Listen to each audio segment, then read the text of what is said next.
Hello again. These are my cue cards. I really need them because making this thing felt like fitting Thanksgiving dinner into a light breakfast. I compiled like an hour's worth of material because I love caricature so much. However, then I realized that I would only be talking for the amount of time it takes to make a cup of coffee. And I had to cut out most of the turkey, most of the dessert, and everything else, and we're left with just a little bit. But I still have 100 images in this slide, so pay attention. There are 16 artists that are represented. Oh yes, and this is why we're here, because we heart technology. And here's some images of technology with caricature. These are all digital images. And okay, what is caricature? Merriam-Webster uses some great words: exaggeration, ludicrous distortion, and my favorite, gross, right down there at the bottom. And this is a great example by Glenn Ferguson. Anyway, artists have parties too, just like what we're doing here, and we get around and we draw each other in the worst way possible to the best of our abilities. And we plaster the walls of ridiculous drawings, just like you see in that slide. Here are some of mine. My particular favorite one is the one with the yellow teeth. And the drool up there in the corner. Yeah, I like that. That's my favorite. So, most people know caricature by the theme park. Who has seen caricaturists at the theme park? Yeah, yep. That is how we are represented. And there's a lot of good caricaturists at the theme parks. Here are some of them. Look at that wide variety that you can get at the theme park. And the fun thing about theme parks is it is very unique for the artist, the only place where all day the artist can sit and practice drawing the humorous people that walk by us every day. And with caricature, well, in retail, you know how the customer is always right? Not in caricature.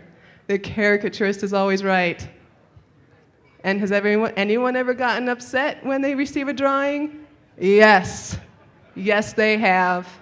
Every single artist has stories about customers getting upset about their drawings. We have a name for those drawings. We call them rejects. There's a book published by this artist, Joe Bloom, of his reject drawings. It is fairly well known in the caricature world. There are 2 caricatures of him with his book, Rejects. Oh, my favorite slide. I put a graph, so I'm a real presenter. And this is where I need my cue card. Okay. Skill and exaggeration directly relates to artist enjoyment, but inversely relates to public preference. And because public preference controls profit, artist frustration increases due to diminishing profit. More exaggeration equals less money. And some more examples. I actually put a few of mine up there, so I did represent myself. And just keep looking, because that's what I really want you to do. Just look at all these images, because caricature artists are underrepresented. And it's such a wide range. So here we get beyond the theme park to some sculpture. Look at that little robot. His head hinges. It's so cute.